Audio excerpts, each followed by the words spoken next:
I'm standing here to demand a railway line extension in my district Basirhat from Hasnabad to Samsar Nagar, Hingolganj under Eastern Railway. This proposal is very important for the greater interest of tourism in that area and the livelihood of thousands of people living in that remote area without any railway connectivity with the district town and also with the main capital city of Kolkata. They are totally dependent on road transport, which is also not very adequate.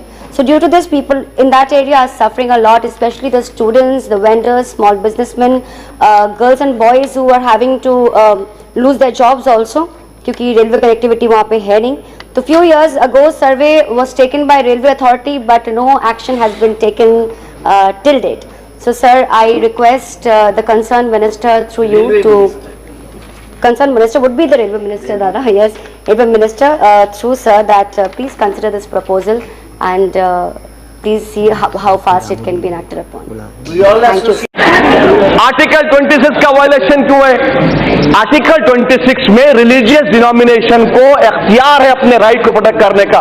Sir, मैं हिंदुस्तान में मुसलमान homogeneous नहीं है, हनफी है, शिया है, अहले हदीस है.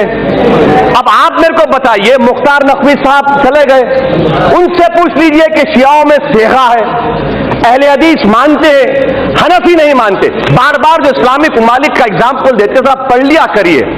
अल्जिया में शाफाई है, केरला में शाफाई है, ईरान में शिया है. तो सर ये गलत तरीका है और हमको इस्लामिक ममालिक से मत मिलाइए, वरना रेडिकलिज्म बढ़ेगा. मत मिलाइए हमको इस्लामिक ममालिक से मतलब नहीं, हमको हिंदुस्तान से, भारत से मतलब है. अच्छा सर, मैं आपको बात बता रहा हूं सर. अब आप देखिए सर, ये सरकार की नीयत देखिए, साफ नीयत. मी टू जब मूवमेंट चला, ग्रुप ऑफ मिनिस्टर्स की रिपोर्ट कहां गई? आपने ग्रुप ऑफ मिनिस्टर्स को डिसबैंड कर दिया. आपने अपने एमपी के खिलाफ एक्शन नहीं लिया. ये आपकी महिलाओं से मोहब्बत, मुबारक हो आपको. अच्छा सर, 23 लाख हमारे भारत में हिंदू महिला हैं जो शादीशुदा है मगर अपने हस्बैंड के साथ नहीं है. कहां गई आपकी मोहब्बत भाई? सर खत्म कर रहा हूं सर, मैं कमजोर हूं सर. आप ही दो तो भगा दिए, अब आप भी. अच्छा सर, मैं खत्म कर रहा हूं. मुजफ्फरनगर में एक भी मुस्लिम महिला पे जो रेप हुआ, एक भी केस में कन्विक्शन नहीं हुआ सर. मुबारक हो आपको, ये आपकी मोहब्बत है. अच्छा सर, जुलाई 2018 में सुप्रीम कोर्ट ने कहा कि मॉब लिंचिंग के खिलाफ कानून लाइए. आप अभी तक नहीं लाते सर. क्यों नहीं लाते सर? आखिर में अगर वाकई में मोदी सरकार, मैं खत्म कर रहा हूं सर, लास्ट सेंटेंस, अगर वाकई में करना चाह रहे हैं, आप जलीकट्टू पे ऑर्डिनेंस लाए कि आर्टिकल 26 का मुझे प्रोटेक्शन नहीं मिलेगा, 29 का नहीं मिलेगा, और आप वाकई में महिलाओं की मदद करना चाहते हैं, तो मैं आपके जरिए से सरकार से कहना चाह रहा हूं कि हिंदुस्तान के वजीर आजम, हिंदुस्तान के वजीर दाखिला, हिंदुस्तान के वजीर कानून, बीजेपी के जितने महिला एमपी हैं, उनको स्पेशल एयरक्राफ्ट में साबरीमाला लेकर जाइए, प्लीज लेकर जाइए सर.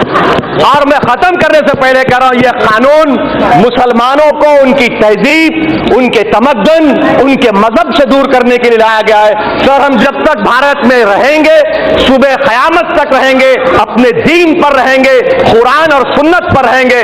कानून बनाने से सोशल ईवल का खात्मा नहीं होता, वरना औरतों पर जो जुल्म हो रहा है वो कानून से खत्म नहीं हुआ. और राजीव गांधी ने जो कानून बनाया, मैं आपको कह रहा हूं, उसको सुप्रीम कोर्ट ने अपील किया. अपने इल्म में इजाफा करो और अपनी जहालत का सबूत मत दीजिए. ये कानून जुल्म करेगा मुस्लिम महिलाओं के खिलाफ, इसीलिए मैं इसकी खिलाफवर्जी करता हूं.